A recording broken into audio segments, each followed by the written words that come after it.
Beautiful Susan. I'm so excited to have you back on the podcast. Thank you for being here. Thank you so much, sweet friend, for inviting me and having me. It's my great pleasure. And as I was just explaining to you and thought, well, that's silly because I'm going to have to say it again, I'll just hit record. This particular episode, although I'm eager to hear all your updates, and I'm sure everyone that listened to your first episode that we did together are dying to know what's happening as well. But this particular episode is a part of a bigger picture, which is called Podcastathon. And this is an organization that brings together several podcasts and asks them to pull focus onto a charity that's important to them. And then they share those episodes in their communities. And it's just a way to bring more focus and more awareness onto good things that are happening in the world. And raise your hand if you would like more good things in your feed than the opposite of such. What a beautiful intention to put out into the world, especially right now, right? So thank you for being a part of that. Thank you for Of inviting course. us. And thank you to these organizers who had the vision of going, you know what? There is so much good that is happening across this country, across this world, and Mhm. giving a platform to showcase that. Yes, yes. And I love that it's concentrated. So it's this 1 week. And of course, we're all involved in the things that are important to us all the time. But this collective focused energy has so much more momentum than hundreds or thousands of podcasts. And it's one of their episodes. It can just kind of float around for a short amount of time. But this is a tsunami of love, and I am thrilled to be a part of it. So, I will start with our question I ask everyone, and that is, how are you saying yes to yourself in this season? And of course, specifically around your beautiful organization. Ooh, such a delicious question. Isn't it? I love Yes. it. Never gets old like the Eiffel Tower. And I love that in every season, it's such an expansive question, right? In every week, every month, every season, there are so many ways to say yes to ourselves. Okay, let me think here, because there are so many ways that I'm saying yes this season So as it happy to hear that. relates.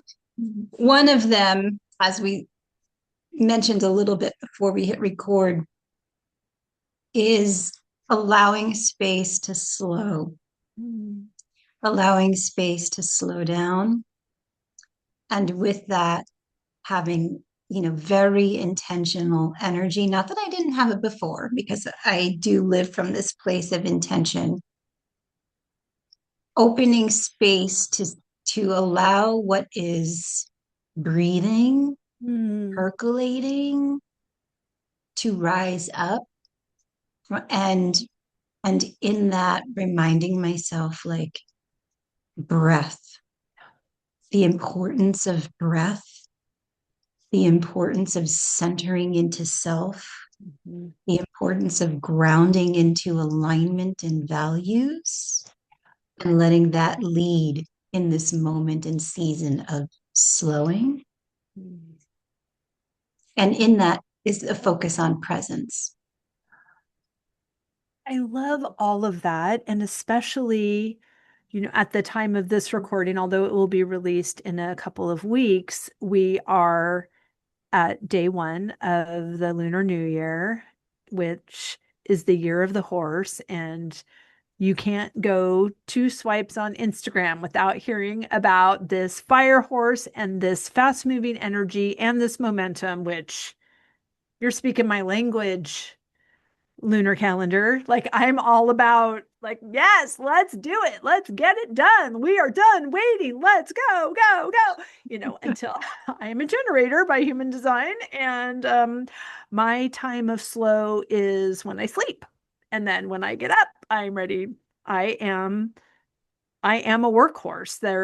There are two types in the Enneagram. My friend Sharon is a an expert of the Enneagram, and she talks about the many facets of this modality. And one is there are two personality types. One is the thoroughbred and one is the workhorse. And the thoroughbred is someone who can dedicate their efforts to a project and give all of their energy, and then they need space and time to recover before they take on the next project to give all of themselves to. And then there is the workhorse that gives and goes all day long until she goes to sleep, and then she wakes up and she gives and goes. And it's fascinating. We look at that in our relationship, in the ways that we spend our days. And she is 100% a thoroughbred and I am 100% a workhorse. And it's just amazing how these things come together for us. But when I am in a season like now of winter, it's um reminding myself, regulating my own nervous system around this. I call it a concept because I have not integrated it into a practice, but this idea that it is safe to be at rest, and Yes, it is safe to go slow. It is safe to experience a graceful unfolding, and not just safe that someone's going to get me, but I'm not going to miss out on what's meant for me. exactly. And that level of presence actually broadens the perspective and the purview of what's available, because I'm going slow enough to see farther instead of the focused of what's right in front of me. That is such an important point. So many things of what you just said are so important. One of them that is resonating with me right now, as it relates to this temporary season for me of slowing, is I will not miss out on what is meant for me, right? Yeah. Because in business, we hear this message all the time. You got to be posting. You have to do this. You have to. You shoulds, all the have to and the shoulds.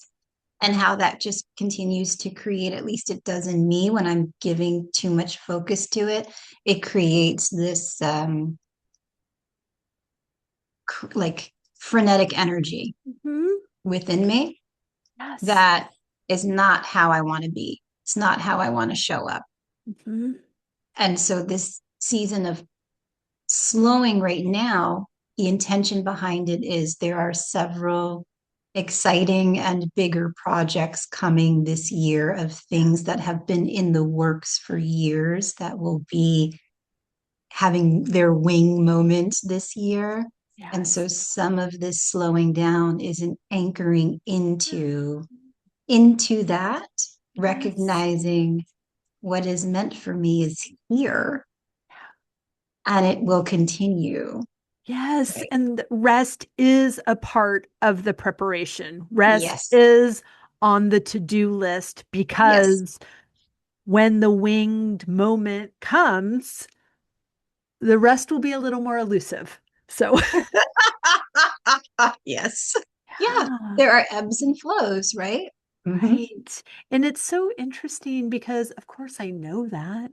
And of course, I live in Massachusetts now where there are seasons. I can look out my window. There's still 10 inches of snow. I cannot do chores. I get that the farm needs to rest. I even get that you need to rest. It's this belief that I get to rest. And what are you sure? And what does that look like? And if I rest, who will be doing the things that I am not doing while I am resting? And it's just it.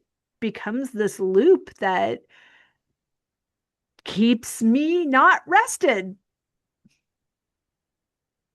Mhm. The awareness of that Yeah. is the invitation Right? to sit with that. Right. Mhm. Isn't that step one? Admitting Yes. you have a problem.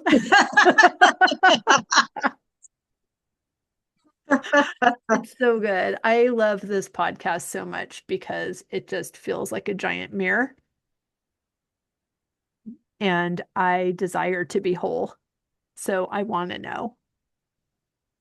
It feels that because you are, and this is a moment of affirming you. Mm, You are so gifted at holding space, and you are so gifted at opening space for open, vulnerable, genuine, authentic conversation because it is who you are.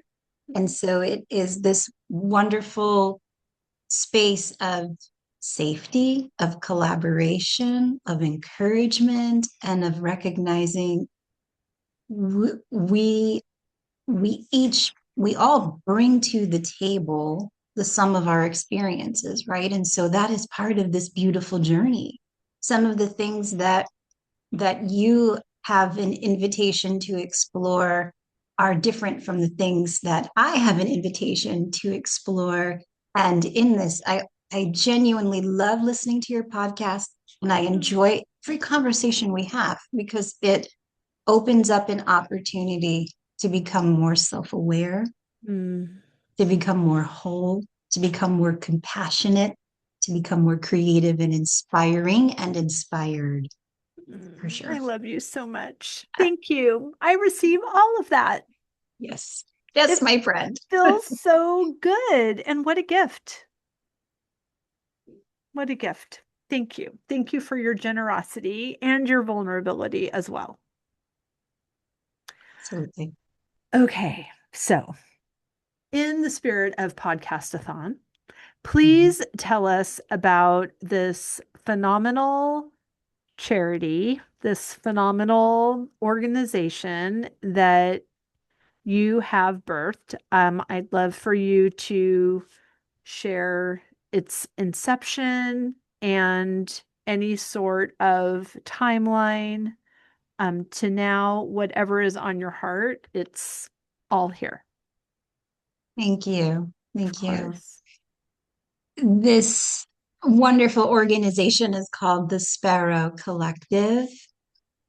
And while it was birthed in 2024, it has been on and in my heart and in my lived experience for a number of years, right? I am part of my background. So for your viewers who are listeners who are learning about this for the first time, the 30-second sort of nugget is that we are committed to creating supportive living communities for women and children who are impacted by divorce that are both a combination of short term residential with full wraparound support services on site, right?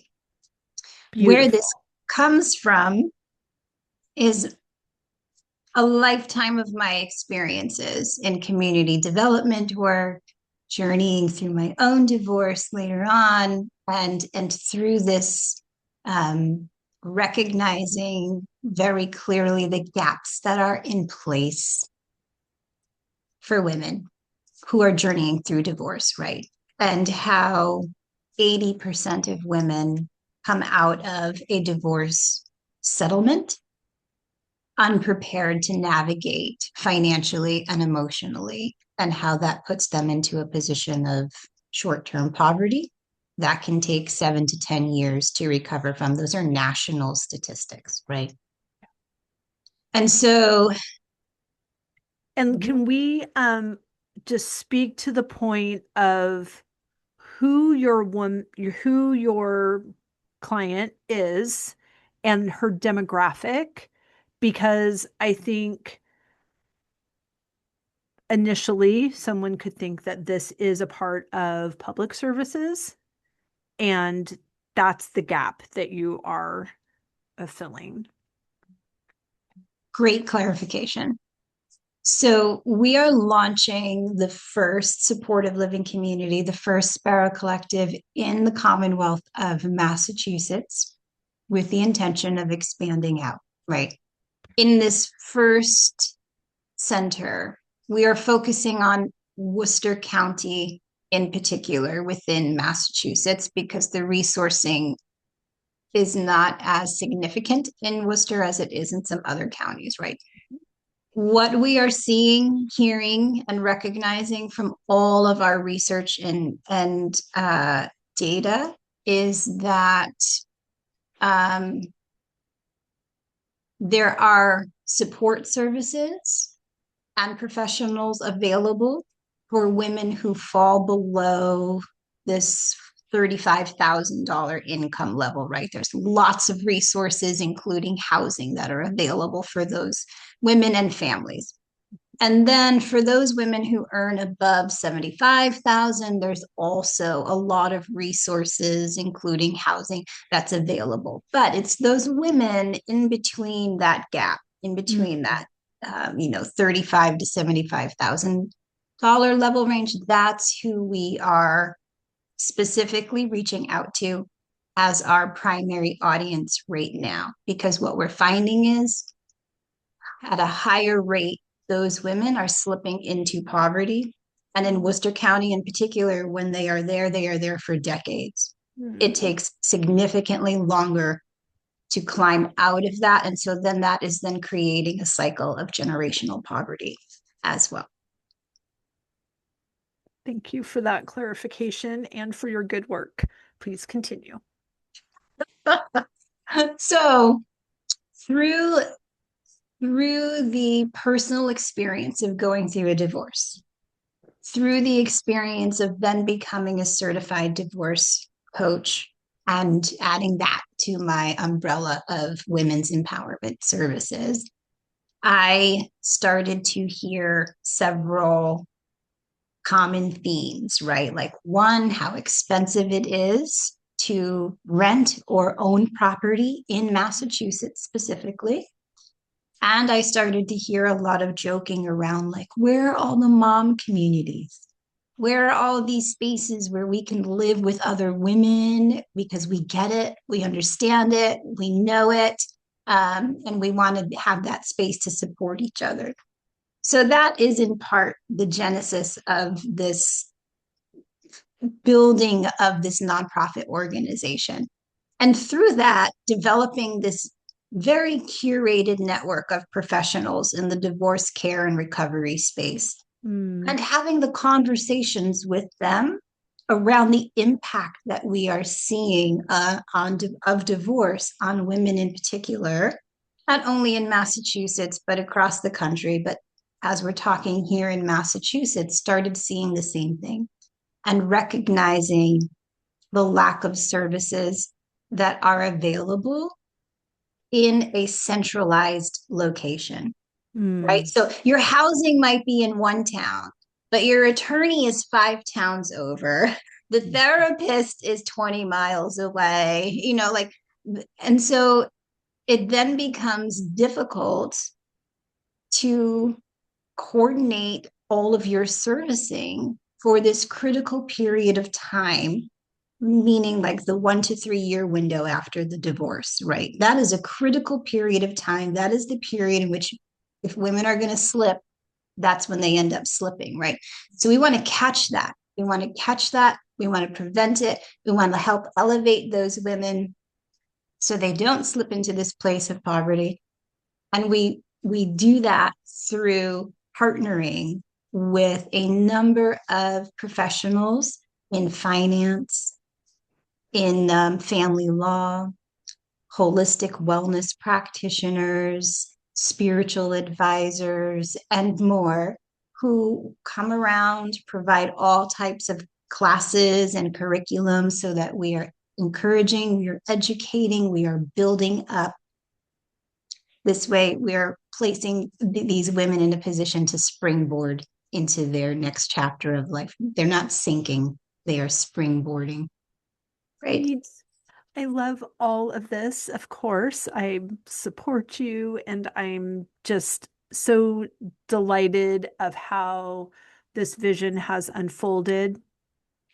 I love that some of the parameters that you've put into place for the women that are coming to live there that allow this to be truly transitional Mm-hmm. and transformational Mm-hmm. and this element of community as well. So when you are envisioning the property, when it, and I want to hear those updates as well, but can you tell us about all of the elements that are in this gorgeous scenario? And I know we're still in this procurement of this magical place, but I would like to put some water and sunshine on these dreams in your heart. And I know that we've got a physical address that we've been able to put some vision around, and things happen there. As you know, I'm not trying to be vague or elusive. I just don't know all the details of where we are now. So tell us about like what that looks like when you're looking at it. Like what you see in your heart. Tell us what that is. Yes, I love this. So, given that we have a vision of being a replicable model, multiple locations Yes. throughout Massachusetts, New England, etc., Talk about the tsunami of love. Yes. exactly. This is a movement. We are specifically looking at underutilized properties, meaning those large commercial spaces that are sitting empty in communities across the state and literally the country, right? That could be a school, that could be an old strip mall. That could be an old factory and a warehouse. These are buildings that have solid structure, solid bones. They had life, beaming and brimming with life at one point, and they were the main, focal point of the community. Mm, And so part of our focus is taking these underutilized properties and reimagining what can they become? What can they become now? And how can we transition them into housing that not only supports women and children, but also gives back to the community? That's incredibly important to us. So, with that lens in mind, each community must have a couple of aspects present to it. So, one of them is space for housing. Can we fit at least 20 rentable apartment units in this space, right? Also has to have space for common areas, lounges, dining areas, spaces to gather for conversation, for homework, for play, whatever. We know that community engagement is so important during times of crisis. um, Another area is it must generate revenue. Every location, every building must have the capacity to generate revenue somehow. Ideally for us, that is that it includes some type of kitchen that can be modernized into a commercial kitchen, because we have a line of culinary expertise that we are looking to bring to life. So it must have space somehow to generate revenue. Also must have space for daycare. That is a non-negotiable for us, right? Because so we know that the amount of time that is spent, money that is spent resourcing childcare is a significant barrier for women post divorce. And so it is part of our model that every location will have a childcare facility on site. And then there must be some spaces on site for our partnering professionals to come have office hours, because again, we are bringing the resourcing to the location, to the collective. we're not asking women to drive all over the state. Like, we will have on-site resources available. So it must have space for offices, for staff, and for our professional partners. It's so great. Now, the last time that we spoke about this, you had a property in mind, Mhm. and it sounds like that is not the property that we're moving into. And what I want to say to that, as your friend and as a woman who has had her eyes set on an address and saw it like it was already done and it does not belong to her. And she still's not sure how that happened.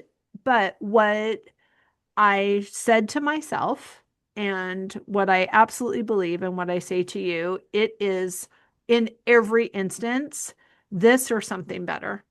It's this or Yes. something better. It's this or something better. It's that way about properties. It's that way about boys. It's that way about jobs. It's that way about everything, because all of the resources of the universe are collaborating on our behalf for the things that we desire. And this is a beautiful vision that you have. And I can feel like that it sucks to talk about it vaguely when we spoke about it a few months ago. It was the stackable laundry units are going here and the commercial kitchen is here and we're partnering with the food kitchen and we're now a catering company and so I want to acknowledge that there was momentum that doesn't seem to be occurring right now. Mhm. And I want to talk about that's a very real part of being a founder of a nonprofit. It is a very real part of entrepreneurship. It is a very real part about life. It is a very real part about these women that you are creating space to serve. We all thought something was going to happen and it ended up not happening the way we thought it was going to happen. And here we sit. And there is a tendency to wonder if we got the message wrong or wonder what the actual F is happening and wonder, like, hello, is this thing on? Like, what? I don't get it. I don't see how this is in service to the greater good. And so I want to support and remind you of all the beautiful synchronistic divine cooperative components that have come together in since 2024 as you really this vision moved from your heart to outside of your body into pitch decks, into boards, into properties, into collaborators and um, philanthropic organization, like all of the infrastructure that has been laid, although our eye was on the prize of a certain building, it doesn't that didn't all go away when the opportunity for this building did. So I would love an update on what is happening there, but I would also love it with through the lens of how do you manage the pitfalls of people not getting what a good idea this is? And why didn't you just say yes? Gosh, let's get on with it. Like, this is like so low vibe compared to where we're going. Come on, Thank you. Thank you for all of that. my rant That for you. no, it's not. It is not a rant. It is the reality when you're in spaces of big, bold vision, big, bold dream. that requires a lot of pieces aligning, and sometimes it falls through, right? Yeah. There's all kinds of reasons. And so I so appreciate the naming of the energy and intention behind the movement and how that continues to carry through, right? And so for me, the experience has been one in which I I don't know if I have shared this outside of the board of directors, but I went to, so as we were moving through the process to purchase a particular property, that I clearly felt, believed God dropped this, and all this stuff was aligning around it, right? Mhm. Uh, I remember leading up to the final decision. I remember walking the property as I had done weekly, but I walked the For a property, long time. yes, over a year. Mm-hmm. Walking the property, envisioning it, praying for it, like you're walking around the walls of Jericho, ready to blow Yes. the trumpet and have the walls fall down. Yeah. And praying for that community and, Yes. praying for all the everything. And so leading up to the final conversation, I walked the property, prayed over it, and my prayer at that time was, whatever unfolds, let me be okay with it. And I Mm. was reminding myself that when this journey first started, when this journey first started, I clearly said to God, I will walk this out until the door closes and I will hold it with loose hands, right? Because Mhm. it's not mine. This is God driven, God directed, right? So as I was praying and walking, I just felt this wave of peace come over me. And I felt like God was reminding me, it is the energy behind this that is creating the movement. That doesn't stop Mhm. if this doesn't happen, if the vote is no, right? And so I had a full weekend of just reflecting on all that has happened, the swirl that has come, the hundreds of professionals that are raising their hand and like, yeah, we are part of your network. We see what you're doing. This is so needed. It's so. And I was reflecting on all the women who have come forward privately or publicly, who have reached out through PMs and text message and phone calls, who were like, if this was open right now, Yeah. I need a place to go, right? Like, so all of that combined energy did help to soften the blow when it came, right? The no.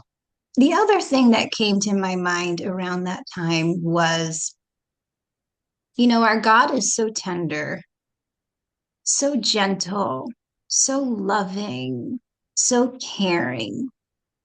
Doesn't force, doesn't push. And in that, there's an invitation for people to partner and say yes or to say no, Mhm. right? And so I still truly believe in my heart that was a space that God dropped in our lap with a vision of beautifully living out how to serve women Yeah. in that particular area. And the powers that be did not catch that vision and slipped out of that invitation. That's on them. Mhm. That's not on us, right? We Right. continue. Yeah. We continue.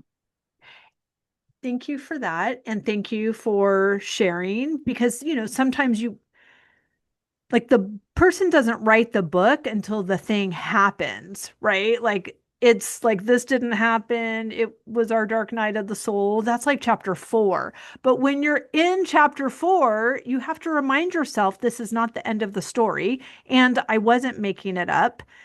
And what I love about the space and time that you had a physical building in your mind, it allowed you to envision it in such a tangible way. You did walkthroughs with professionals, you had an architect draw up plans, you have partnerships, you have banks, you have organizations, you have like all of these people came together instead of finding a place and having it and go, oh shoot, like I gotta build some infrastructure because I have the keys and there's a payment that's coming in 90 days and I am don't even know what I'm doing. So you've done the work, right? Like you cut wood, you carried water, you assembled the people, you have the pitch deck, you have the board, you have like all of the structure so that when what is next, the next logical step, property in parentheses, plural, Mm-hmm. come, you are ready and it's scalable Yes. from the get-go because this is not the get-go. Like you've been get going for a long time. So I can't wait to see what happens. I love this story. I love that what is next is going to be so beautiful, so expansive, so oh my gosh, I can't believe I was ever sad about this because look at this. Like this is so good. And that is how God works. Like that is how the universe collaborates on our behalf. And it's all surprise and delight. Yeah. If it fell together and came together so easily that time, I'm 100% certain it's going to continue the next time and the time after that and the time after that and the time after that. Right. So if someone is listening Mm-hmm. and they have access to information about a property that is in a community that there are signs outside that says save this building or whatever and they're like how can we partner with you, how can we even expand the search, how can we hold the energy with you for this beautiful collective to become a a true home for women in this transition? I love that question because we know I can't be everywhere, our board can't be everywhere, our team of advisory members can't be everywhere, but we know that everywhere there are women who are navigating this incredibly difficult life transition who need love, care, support, assistance that is uplifting and encouraging and truly transformational. And so I love this call out to those who are listening because you become our eyes everywhere.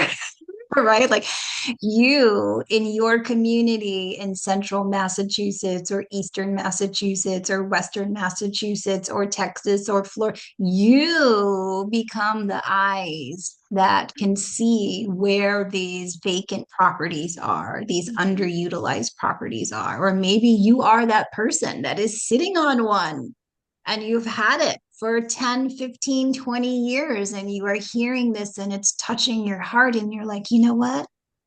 This would make a great Sparrow Collective community.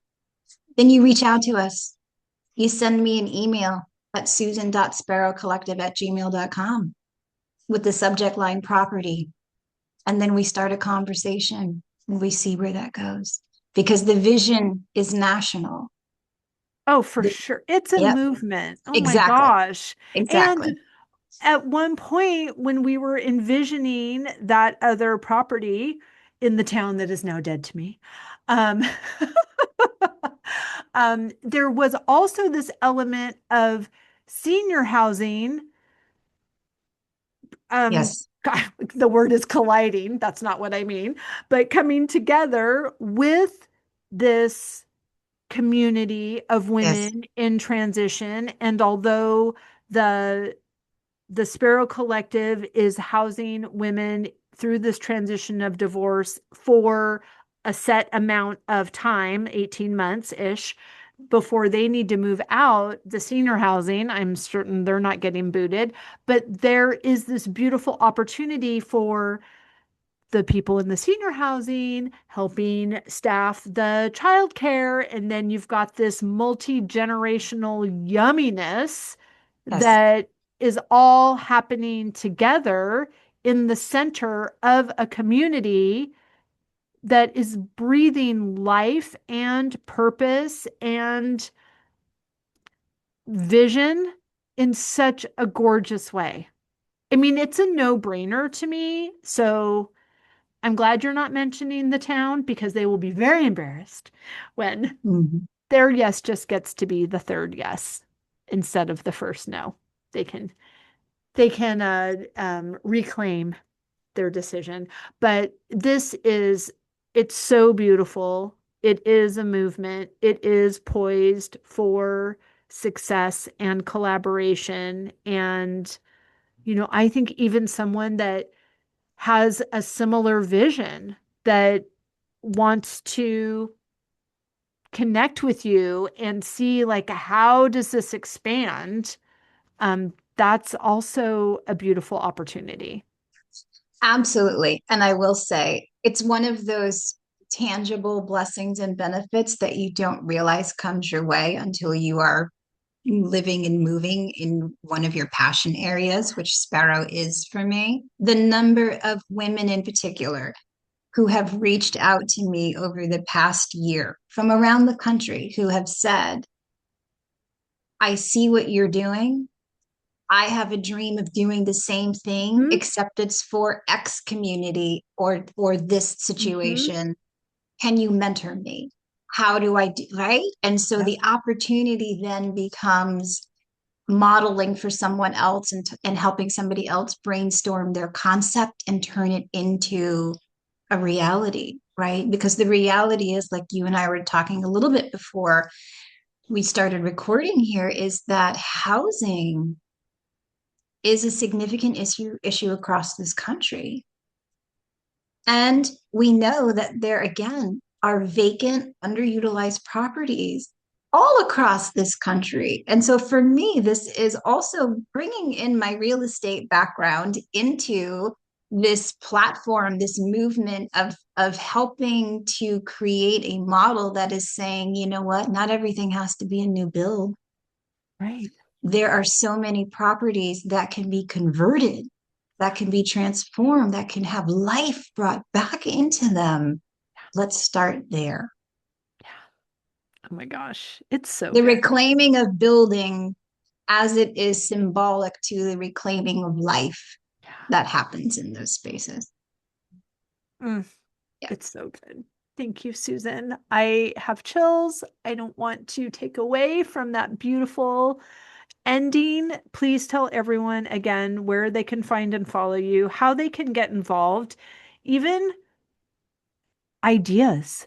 Because, like you said about mentoring, the beautiful thing about you being an idea factory for somebody else's vision is it clears up, you have no resistance to their success, right? So the wisdom is flowing through you. You are an open channel and you are saying everything you need to hear for yourself. And your next aha comes in the process of shining a light on a possible path for this person. I mean, that's probably also why I love this podcast because, like, I have 47 new ideas for things every time I talk to someone about their great thing. So I love like keeping this conversation going, not waiting to get involved until it's already a done deal and like you get picture of the magnet of whatever the place looks like. It's like, God, let's be a part of this now. The table is expansive, right? The circle continues to widen. There is room and space for every voice, every idea, every collaboration, every partnership. And so, if this conversation is stirring something in you, dear sweet listener and viewer, if this conversation is resonating with your heart in whatever way, if you have ideas about how a model like this can service families in your community, then reach out. Reach out. You can find us on the internet at thesparrowcollective.org, thesparrowcollective.org. You send me an email, susan.sparrowcollective@gmail.com. I would love to have conversation with you, brainstorm, explore. You never know. This is how it happens, right? It's the inspiration behind the energy, behind the love and intention of it, behind the movement that continues ripples out across the country, out across the world. We inspire each other to be better. We inspire each other through love. We inspire each other through service to common humanity. Let's continue the ripple effect.